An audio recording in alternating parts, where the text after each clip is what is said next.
دن حضرت جنید بغدادی کو بخار آ گیا. کیا آ گیا؟ بخار. حضرت جنید بغدادی نے کہا اللہ جنید کو شفا دے دے, اللہ جنید کو شفا دے دے. اللہ نے کہا جنید تو کون ہوتا ہے؟ جنید میرا, اس کا جسم میرا, بیماری میں نے دی, تو بیچ میں بولنے والا ہوتا کون ہے؟ اس کو میرے حوالے چھوڑ, اس کو میرے حوالے چھوڑ. تو کون ہوتا ہے جنید کے جسم سے پیار کرنے والا؟ تو کون ہوتا ہے جنید کی بیماری میں انٹرسٹ لینے والا؟ او ہو, اس دن حضرت جنید نے توبہ کی, مولا میں توبہ کرتا ہوں, میں نے کچھ نہیں کہنا, تیری جو مرضی ہو کر. تو اپنا تو کچھ ہے ہی نہیں, تو اپنا بھی کچھ نہیں ہے تو دوسروں کا بھی کچھ نہیں ہے, سب تو اللہ کا ہے. تب اگر مسلمانوں سے لڑ رہے ہو تو اللہ کی ملکیت سے لڑ رہے ہو, مسلمانوں کو گالی دے رہے ہو تو اللہ کی ملکیت کو گالی دے رہے ہو, مسلمانوں کی غیبت کر رہے ہو تو اللہ کی ملکیت کی غیبت کر رہے ہو. نقصان کس کا کر رہے ہو؟ اور بات خاص, اگر مسلمانوں سے پیار کر رہے ہو تو پیار کس سے کر رہے ہو؟ اللہ کی ملکیت سے پیار کر رہے ہو. تو جب تک کہ مخلوق کی محبت دل میں پیدا نہ ہو اس وقت تک کہ خالق کی محبت دل میں پیدا نہیں ہو سکتی. تو یہ جو کل کی آنے والی رات ہے, ہیں آپ لوگ اس وقت کم, لیکن ایسا خاص سبق ایسے ہی کم لوگوں کو ملتا ہے. ہاں, تقریر کی گھن گرج سننے کے لیے بہت آتے ہیں, جب کوئی خاص درس ہوتا ہے تو اللہ تعالیٰ اس میں مخصوص لوگوں کو ہی بھیجتا ہے. تو اس لیے کل کی آنے والی رات سے پہلے عہد کیجئے کہ میں اپنی ذات کے لیے کسی سے دشمنی نہیں کروں گا, کسی کے لیے دل میں کینہ نہیں رکھوں گا, کسی کے لیے بغض نہیں رکھوں گا. دیکھو کتنی مشہور سی وہ روایت ہے, مشہور سی روایت ہے. مولا مشکل کشا ایک یہودی کے سینے پہ بیٹھ گئے, تلوار اٹھائی کاٹنے کے لیے. اس نے کیا کیا؟ آپ کے منہ پہ گستاخی کر دی. میں نہیں کہوں گا کہ کیا کیا, آپ کو سب کو پتہ ہے کیا کیا. حضرت مولا مشکل کشا میرے اور آپ جیسا ہوتا نا تو پیر سے کود کود کر اس کی جان لے لیتا. میرے منہ پہ تھوکا, میرے منہ پہ یہی کہتا نا, لیکن وہ مولا مشکل کشا نیچے اتر گئے, نیام میں تلوار ڈال دی. اس نے کہا علی سینے پہ بیٹھے تھے, میں نے گستاخی کی, آپ تو میرے ساتھ کچھ بھی کر سکتے تھے. مولا مشکل کشا نے فرمایا ہم وہ لوگ ہیں لڑتے بھی ہیں تو اللہ کے لیے, تو نے میرے چہرے پہ گستاخی کی, اب اللہ کی لیے لڑائی کی بجائے نفس بیچ میں شامل ہو گیا. جہاں نفس آتا ہے ہم لڑنا چھوڑ دیتے, ہم نفس کی بات نہیں مانتے, کیونکہ جو نفس کی بات مانتا ہے وہ نفس کا بندہ ہوتا ہے, اور جو اللہ کی بات مانتا ہے وہ اللہ کا بندہ ہوتا ہے. ایک مرتبہ دیکھو اپنے ساتھ کوئی ذرا سا غلط کرتا ہے نا ذات کے ساتھ, ہم فوراً اس کے دشمن بن جاتے. سیدنا صدیق اکبر کے خالہ زاد بھائی تھے حضرت مستاح غریب تھے. صدیق اکبر ان کو خرچہ پانی دیتے تھے. حضرت عائشہ صدیقہ پہ اما جان پہ جب الزام لگا تو مستاح بھی اس میں شامل ہو گئے شریروں کی شرارت میں, یعنی کہ شریروں کی شرارت کا شکار ہو گیا حضرت مستاح. تو آپ کو پتہ چلا تو آپ نے خرچہ پانی دینا بند کر دیا. تو اللہ نے قرآن میں آیت نازل فرما دی, اللہ نے قرآن میں آیت نازل فرما دی. اس کا مفہوم یہ ہے کہ جو لوگ اگر اللہ کے لیے مدد کرتے تھے تو اس کا تعلق تو ابھی بھی اللہ سے جڑا ہوا ہے نا بھائی. اس نے اگر آپ کے خاندان کے متعلق کوئی چپکلش کی ہے تو لیکن تعلق تو اس کا اب بھی اللہ سے جڑا ہے. اور اگر کوئی اپنے نفس کے لیے مدد کرتا تھا تو آپ کے نفس کا وہ دشمن ہو گیا. اللہ اکبر. صدیق اکبر نے فوراً توبہ کی اور جتنا خرچہ بیچتے تھے اس سے ڈبل بیچنا شروع کر دیا. کیوں؟ اس لیے کہ میری ذات سے دشمنی کی ہے نا, اللہ سے تو نہیں کی ہے, اللہ سے نہیں کی, اس لیے میرا تو یہ دوست ہی ہونا چاہیے. تو اس لیے ہمیں چاہیے کہ شب برات آنے سے پہلے اپنے ہر بھائی کو معاف کر دیں. اچھا دل صرف زبان سے نہیں کریں, دل سے معاف کریں. اور حدیث مبارکہ ہے, حدیث پاک ہے. کیا حدیث ہے؟ کہ اگر کوئی مسلمان تم سے معافی مانگے تم اس کو معاف کر دیا کر. اگر تم نے اس کو معاف نہیں کیا تو قیامت کے دن اللہ تمہیں معاف نہیں کرے گا. بلکہ یہاں تک کہا گیا کہ اگر کوئی تمہارے باپ کا قاتل ہو اور وہ تم سے معافی مانگے تو تم اپنے باپ کے قاتل کو بھی معاف کر دیا کرو, کیونکہ معافی مانگنے والے کو معاف کرنا, کیوں آقا علیہ السلام نے یہاں تک فرمایا تم اللہ کے بندوں کو معاف کرو گے تو اللہ تمہیں معاف فرمائے گا. اس لیے دل سے سب کو معاف کر دو, سب کے لیے دل سے کینہ کپٹ نکال دو. اور اگر کوئی آپ سے معافی مانگے تو اس کو رسمی طور پہ نہیں بلکہ حقیقی طور پر اس کو معاف کر دو. دیکھو مشہور سی بات ہے کہ اللہ کے حبیب مصطفیٰ کریم صلی اللہ علیہ وآلہ وسلم کے سامنے جب حضرت وحشی جنہوں نے حضرت امیر حمزہ کو شہید کیا تھا, جناب ہندا جنہوں نے حضرت امیر حمزہ کا کلیجہ چبایا تھا, جب یہ لوگ معافی مانگنے کے لیے آئے تو اللہ کے رسول نے ان کو معاف فرما دیا, سرکار نے معاف کر دیا. ارے یہ تو چچا کے قاتل تھے, خود اللہ کے نبی کے جان کے دشمن فتح مکہ کے دن جب حضور سے معافی مانگا تو اللہ کے رسول علیہ السلام نے ان کو معاف فرما دیا, یہ کہہ کر لا تثریب علیکم اليوم, آج کوئی مواخذہ نہیں ہے, میں نے تم سب کو آزاد کر دیا، معاف کر دیا.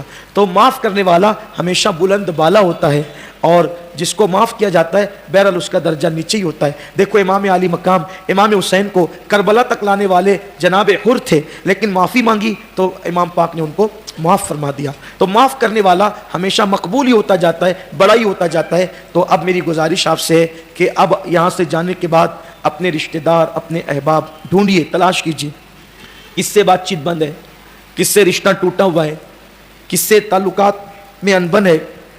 خود جا کر یا فون کر کے سامنے سے معافی مانگی. اور یاد رکھیے فرمایا گیا جو حق پر ہونے کے باوجود، جو حق پر ہونے کے باوجود لڑائی سے گریز کرے، لڑائی سے گریز کرے اور خود ہی معافی طلب کرے، اللہ تبارک و تعالیٰ ایسے بندے کو بے حساب جنت میں داخل فرمائے. اس لیے اگر آپ حق پر ہیں، یہ سب دنیاوی معاملات کی بات ہو رہی ہے، ایسا مت کرنا کہ گستاخ رسول سے جا کے بھی ہاتھ ملا لیں، یہ نہیں بھائی، دنیا کی بات ہو رہی ہے. ہاں صلح ہوگی صرف اپنی ذات کے دشمن سے، نبی کے دشمن سے کبھی صلح نہیں ہو سکتی. اس لیے کہ دشمن جاں سے کئی بدتر ہے دشمن دین کا، ان کے منکر سے کبھی ان کا گدا ملتا نہیں، ان کے منکر سے کبھی ان کا گدا ملتا نہیں. تو اپنے رشتہ داروں میں، دوست احباب میں جن جن سے بات چیت بند ہے، لڑائی جھگڑے خود سے، لیکن جو ہے وہ مکاری مت کرنا، اس لیے کہ اللہ سب کے دلوں کے حالات کو دیکھ رہا ہے. صدق دل سے معافی مانگنا اور صدق دل سے لوگوں کو معاف کر دینا. اگر سورج کل کا غروب ہونے سے پہلے پہلے ہم نے یہ کر لیا نا، انشاءاللہ کل کی رات پھر دیکھنا کتنی سکون کی رات ہوگی.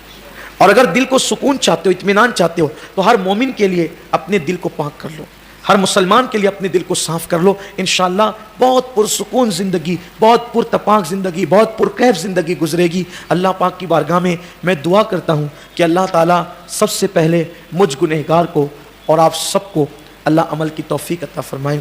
دیکھو حضرت امام احمد ابن حنبل کو کوڑے لگائے جا رہے تھے. جیسے جیسے بادشاہ کا جلاد کوڑے مارتا تھا، امام احمد ابن حنبل کہتے تھے میں نے معاف کیا، میں نے معاف کیا، میں نے معاف کیا، میں نے اور بے ہوش بھی ہو جاتے تھے، کہتے تھے میں نے معاف کیا. لوگوں کہتے تھے حضرت جب آپ کو کوڑے مارے جاتے تھے تو آپ کس کو معاف کرتے تھے؟ تو امام احمد ابن حنبل کہتے ہیں بادشاہ کے حکموں سے کوڑے مارے جاتے تھے تو میں بادشاہ کو معاف کرتا تھا اس خوف کی وجہ سے کہ اگر میں نے معاف نہیں کیا تو قیامت کے دن بادشاہ کو پکڑا جائے گا، بادشاہ کو میری وجہ سے پکڑا جائے گا اور سزا دی جائے گی. مجھے گوارا نہیں ہے کہ میری وجہ سے میرے نبی کا امتی عذاب میں گرفتار ہو جائے، اس لیے میں جیسے جیسے کوڑا پڑتے جاتا تھا میں اس کو معاف کرتا چلا جاتا تھا. یہ ہمارے بزرگوں کا انداز ہے، یہ ہمارے بزرگوں کا طریقہ ہے. لیکن افسوس کی بات یہ ہے آج ہمارے اندر اتنی اعلیٰ ظرفی نہیں رہ گئی. اور یاد رکھنا ساری سنتوں پہ عمل کرنا آسان ہے، لیکن جان کے دشمنوں کو معاف کرنے والی سنت، اس پر عمل کرنا مشکل ہے. اور جو بھی بڑا بنا ہے، جو بھی بڑا بنا ہے وہ معاف کرنے والی سنت پر عمل کرنے ہی سے بڑا بنا ہے. ورنہ نمک چکھنے کی سنت، مسواک کرنے کی سنت، اس پہ تو کبھی کبھی منافق لوگ بھی عمل کر لیتے ہیں. لیکن یہ جو دل بڑا کر کے غیروں کو اپنانا ہے، اپنوں کو اپنا بنانا ہے، یہ بہت بڑی سنت ہے، اس پر عمل کرنے کی ضرورت ہے. اگر ایسا ہو جائے تو انشاءاللہ تبارک و تعالی ہماری دنیا اور آخرت دونوں کامیاب رہے گی. ورنہ زندگی بھر عبادت کیجئے، زندگی بھر سجدے کیجئے، زندگی بھر قرآن پڑھیے، کوئی فائدہ حاصل نہیں ہے. قرآن کہتا ہے قد افلح من تزکا وذکر اسم ربہ فصلی، کہ جن لوگوں نے اپنے دلوں کو پاک کیا، اللہ کا ذکر کیا اور نمازی بن گئے، بس وہی لوگ مراد کو پہنچے، وہی لوگ کامیاب اور کامران ہو گئے. اللہ تعالی ہم سب کے دلوں کو پاک کر دے، ہم سب کے دلوں کو صاف کر دے، عداوتیں دور کر دے، کینے دور کر دے، دشمنیاں دور کر دے. سب سے پہلے میں ہی آغاز کروں، اگر میری اپنی ذات سے آپ لوگوں میں سے کسی کا کوئی دل دکھا ہو یا تکلیف پہنچی ہو یا حق تلفی ہوئی ہو تو اللہ اس کے رسول کو گواہ بنا کر اور رسول اللہ کو واسطہ وسیلہ بنا کر سب سے پہلے میں آپ سب سے معافی طلب کرتا ہوں کہ آپ مجھے معاف فرمائیں. میری آواز جہاں جہاں تک پہنچے میں ان تمام بھائی اور بہنوں سے گزارش کرتا ہوں کہ اگر میری ذات سے کسی کو تکلیف پہنچی ہو تو کل کا دن آنے سے پہلے پہلے وہ مجھے معاف کر دے. اور آخری بات یاد آ گئی، میرے کریم آقا کا حال تو یہ تھا، ہائے ہائے، سرکار صرف معافی ہی کی بات نہیں کرتے تھے بلکہ سرکار تو یہ بھی کہتے تھے کہ جو معاف نہیں کر سکتا وہ مجھ سے بدلہ لے. اگر اجازت دیتے ایک حدیث پڑھتا ہوں اپنے الفاظ کے جامع میں. کوئی کتنا بھی بڑا انسان ہو, کتنا بھی بڑا انسان, اگر اس نے کسی مسلمان کی حق تلفی کی تو وہ اس وقت تک جنت میں نہیں جائے گا جب تک کہ اس کا حق وہ ادا نہ کرے, جب تک وہ اس کا حق ادا نہ کرے. بہت خاص بات. اصل میں آج ہم رسومات پر زیادہ عمل کر رہے ہیں, اصل دین پر ہمارا عمل کم رہ گیا. اللہ کے حبیب صلی اللہ علیہ وآلہ وسلم کا ظاہری آخری وقت آ گیا. اللہ کے حبیب علیہ السلام کا ظاہری آخری وقت آ گیا. حضور علیہ السلام پر بخار کی کیفیت تھی. آقا کریم صلی اللہ علیہ وآلہ وسلم دو صحابہ کے کندھوں پہ ہاتھ رکھ کر مسجد نبوی شریف میں آئے, اور آنے کے بعد میرے آقا منبر پہ بیٹھ گئے, اور سرکار نے کہا کہ صحابہ سے کہہ دو کہ وہ سب جمع ہو جائیں, اکٹھا ہو جائیں. جملہ فرمایا کہ اگر میری ذات سے کسی کو کوئی تکلیف پہنچی ہو یا کسی کا حق مجھ پر نکلتا ہو تو مجھے معاف کر دیں, اور معاف نہیں کر سکتا تو مجھ سے بدلہ لے لیں. آپ سوچ سکتے ہیں کہ کونین کے مالک, کائنات کے مالک, ساری کائنات جس کی غلام ہے, حضور جس کے ساتھ چاہیں جو کریں, حضور پر کوئی حکم نہیں ہے, لیکن تعلیم امت کے لیے حضور کسی کو مار دیں, حضور کسی کو پیٹ دیں, حضور کسی کو ڈانٹ دیں, حضور پر کچھ نہیں, کیونکہ حضور سب کے آقا, اور آقا جس کے ساتھ جو چاہے سلوک کر سکتا ہے, کسی کو کوئی دم مارنے کی اجازت نہیں ہے. لیکن وہی میرے آقا کی شان یہ ہے کہ مالک کونین ہو کر اپنی ذات کے لیے کبھی کسی کو ڈانٹا بھی نہیں, اپنی ذات کے لیے کبھی کسی کو نہیں ڈانٹا. انس ابن مالک کہتے ہیں کہ میں چھوٹی عمر کا تھا, بہت غلطیاں کرتا تھا, لیکن حضور ڈانٹتے نہیں تھے. بہت غلطیاں کرتا, حضور ڈانٹتے نہیں تھے. بلکہ کبھی کبھی ایسا ہوتا تھا حضور کسی کام سے مجھے بھیجتے تھے اور میں لڑکوں کا کھیل دیکھنے کے لیے کھڑے ہو جاتا تھا. حضور کا کام ہی نہیں کرتا تھا, کھیل دیکھنے کے لیے کھڑے ہو جاتا تھا, اسے مصروف ہو جاتا تھا. پھر حضور مجھے ڈھونڈتے ہوئے آتے تھے اور دیکھتے تھے کہ میں لڑکوں کا کھیل دیکھتے کھڑا ہوں, تو حضور میرا کان پکڑ کے کہتے تھے, او دو کان والے چل اپنا کام کر. ڈانٹتے نہیں تھے, اپنی ذات کے لیے. کبھی کبھی حضور کے لیے کوئی چیز کھانے کے لیے بھیجی جاتی تھی تو یہ رستے میں کھاتے چلے جاتے تھے, ختم کر دیتے, پتہ بھی نہیں چلتا تھا کہ حضور کو بھیجا گیا. ایک دن ان کی امی نے کہا کہ جہاں انگور بڑے اچھے آئے, حضور کو لے جا کے پہنچا دے. انگور دیکھے, بچپنا تھا, للچائے, بچپنا آپ کو بھی یاد ہوگا. نمک لانے جائیں تو راستے سے نمک بھی چاٹتے ہوئے ہم لوگ آتے تھے, تھوڑی سی شکر جب وہ کھول کے کھانی شروع کر دی. ایسے ہی ہوتا تھا بچپنے میں. پہلے یہ پیکنگ میں ہمارے, ابھی بھی بہت بڑی عمر تھی, پیکنگ میں نمک نہیں ملتا تھا, نمک کی برنیاں ہوتی تھی, اور جھوپڑ پٹی میں پرورش پانے والے لوگ اسی برنی کو لے کر کے دکان تک جاتے. اس وقت کے کرانہ دکان والے تھیلی بھی نمک نہیں دیتے. یہ تھیلی والی کا سسٹم تو ابھی شروع ہوا ہے. ہمارے بچپنے میں 10 پیسے کا 15 پیسے کا نمک ملتا تھا, اور نمک لینے کے لیے برنی میں جاتے تھے. اس میں عام طور پہ ڈھکن بھی نہیں ہوتا تھا برنیوں کو, بغیر ڈھکن کی وہ پلاسٹک کی برنیاں ہوتی تھی. غریبوں کے گھروں کا حال تھا. مالکوں میں غربت پہلے بہت تھی, ابھی تھوڑی سی دولت اور خوشی کے دن آ گئے. ورنہ جن لوگوں نے آج سے 20 سال پہلے کی مالیگاؤں کی زندگی گزاری, ان کو پتہ ہے کہ مالیگاؤں بہت خوشحال نہیں رہا ہے. پہلے 300-250 روپئے ہفتہ لوگ کماتے تھے اور اس میں گزارا کرتے تھے. اب تو اسکول میں بچے جاتے ہیں تو اتنی رقم لے کر کے جاتے ہیں. پہلے لوگ 250 روپئے, یہ بہت پرانی بات نہیں ہے, صرف 20 سال پہلے کی بات ہے کہ پورے ہفتے کام کر کے لوگ 250-300 روپیہ کماتے. تو بچوں کی عادت ہوتی تھی کہ وہ نمک بھی چاٹتے ہوئے آتے تھے. تو حضرت انس رضی اللہ تبارک تعالیٰ کہتے ہیں کہ میری امی نے انگور دیے تو میں انگور منہ میں ڈالا, پھر ڈالا. راستہ دور تھا, کھاتا چلا گیا حتیٰ کہ سارے انگور کھا گیا, اور انگور ختم ہو گیا تو حضور کو جا کے کہا بھی نہیں کہ میری امی نے انگور دیے تھے. امی جب حضور کے پاس آئی تو کہا حضور انگور کیسے تھے؟ حضور نے کہا کون سے انگور؟ کہا انس کے ہاتھ سے تو بھیجے تھے. تو جب حضرت انس سے پوچھا تو کہا میں ہی رستے میں کھا گیا, کچھ نہیں کہا اس نے. یہ بچپنا ہوتا ہے. بات دور نکل گئی. تو حضور علیہ السلام نے اپنی پوری زندگی میں کسی کو ڈانٹا بھی نہیں, اپنی ذات کے لیے نہیں ڈانٹا, بیویوں کو بھی نہیں ڈانٹا, لیکن جب سرکار نے کہا آخری گویا کہ مسجد میں ظاہری آخری حاضری تھی کہ جس کو کوئی تکلیف پہنچی ہو تو حق لے لے یا معاف کر دے. اس محفل میں جب یہ بات سنی تو صحابہ رونے لگے, یا رسول اللہ آپ نے کس کو تکلیف پہنچائی؟ نہ آپ نے کبھی زبان سے تکلیف پہنچائی، نہ کبھی ہاتھ سے تکلیف پہنچائی.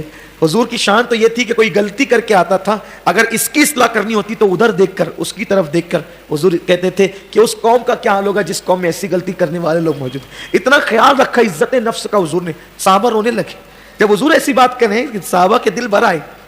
صحابہ تو رو رہے تھے. اسی محفل میں ایک صحابی تھے حضرت عکاشہ، حضرت عکاشہ رضی اللہ.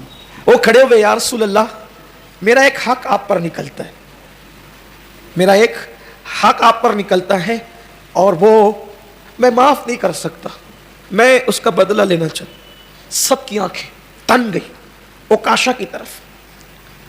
سب کی حضور کی آخری زیارت ہے ظاہری طور پر. سرکار اب دنیا سے تشریف لے جانے والے، عکاشہ کھڑے ہو، آنکھیں تن گئی. بدلہ حضور سے یہ لے گا، لیکن قربان حضور کی باتیں رسمی نہیں رہتی تھی، حقیقی سچائی. آج تو کرسیوں پہ بیٹھ کے منافقت ہوتی ہے، بات کچھ اور کہی جاتی ہے، دل میں کچھ اور ہوتا. حضور کی سچی، سچے رسول کی سچی سچی باتیں.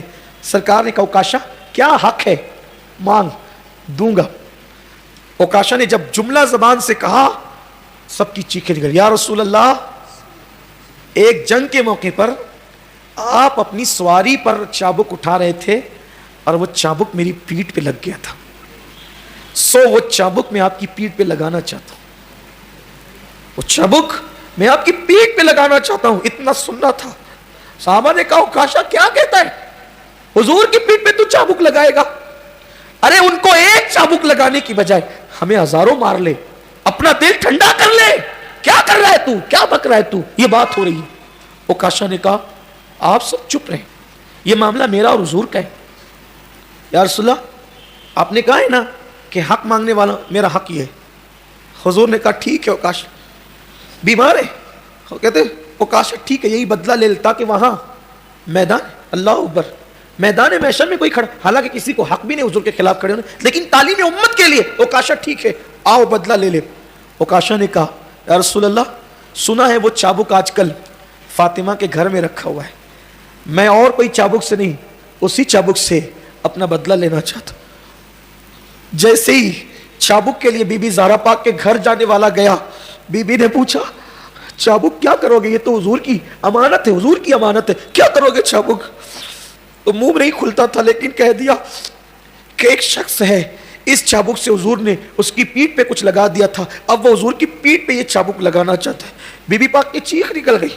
کہا کہ اگر وہ یہ چابک سے میرے بابا کی پیٹھ پر حملہ کرنا چاہتا ہے، یہ میرے دونوں شہزادوں کو لے جا اور کہنا ایک ایک کے بدلے ہزار ہزار مار لے، لیکن میرے بابا کے ساتھ ایسا مت کر، جاؤ اس سے. حسنین بھی آگئے، مسجد میں کوہرام بپائے. حضور کہتے چپ رہو، اسے لینے دو اپنا بدلہ، بدلہ لینے دو. دیکھو یہ کوئی دنیا کا لیڈر نہیں، یہ بادشاہ نہیں، یہ ہمارے آقا ہیں، مالک کونین ہیں. کیسے انصاف دے رہے ہیں اور ہمیں تعلیم دے رہے ہیں کہ اگر دنیا کے اندر تم نے کسی پر چوٹی کے پیر کے برابر بھی ظلم کیا ہے تو مرنے سے پہلے پہلے یہی صاف کر کے جانا، ورنہ وہاں تمہارا معاملہ اٹک جائے گا، گاڑی اٹک جائے گی. اللہ اکبر. حضرت عکاشہ کے ہاتھ میں چابک دیا گیا. عکاشہ نے کہا یا رسول اللہ، پوری مسجد رو رہی ہے، یا رسول اللہ جب چابک میری پیٹھ پہ لگا تھا اس وقت میری پیٹھ پہ کرتا بھی نہیں تھا. یا رسول اللہ میری پیٹھ پہ اس وقت کرتا بھی نہیں تھا. اگر آپ وہ بدلہ پورا دینا چاہتے تو پہلے آپ اپنی پیٹھ سے کرتا ہٹائیں. تاریخ کے اوراق گواہ ہے. اگر ایک اشارہ ابرو ہوتا نا، عکاشہ کی گردن اڑا دی جاتی، عکاشہ کی گردن اڑا دی جاتی. یار لوگ چند ماننے والے اپنے ہو تو لوگ کیا سے کیا گل کھلاتے نا، لیکن وہاں تو سب کے سب حضور کے غلام تھے اور وہ عکاشہ خود بھی سچے غلام تھے. لیکن عکاشہ نے کہا سرکار کپڑا ہٹا دیں.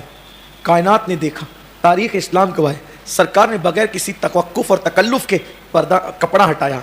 جیسی کپڑا ہٹایا عکاشہ حضور کی مہر نبوت کو بڑھ کر کے چوم لیتے ہیں اور آنکھوں سے لگاتے ہیں اور کہتے ہیں میں پاگل تھوڑی ہو گیا تھا کہ حضور کی پیٹھ پر کوڑا لگا کر میں جہنم میں جاتا.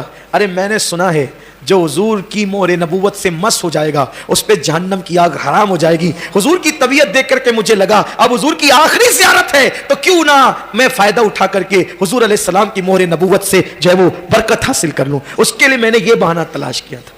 لیکن بہرحال انہوں نے جو بھی بہانہ تلاش کیا، یہ میرے آقا کا انصاف تھا، اللہ کے حبیب کا، کہ سرکار نے حق عطا فرمایا اور ہمیں تعلیم عطا فرمائی. جب امام الانبیاء یہ کر سکتے ہیں بولو ہم نہیں کر سکتے. اس لیے اپنے ناراض لوگوں کو منانے کے لیے جو مسلمان ہیں صحیح العقیدہ ہیں, اور شرعی معاملہ نہیں ہے بلکہ ذاتی معاملہ ہے. جن سے شرعی معاملہ ہے وہ تو کبھی ختم نہیں ہوگا جب تک کہ شرعی مسئلہ حل نہیں ہوگا, لیکن ذاتی معاملہ جن سے فون کر کے, مل کر کے, میسج کر کے آپ صدق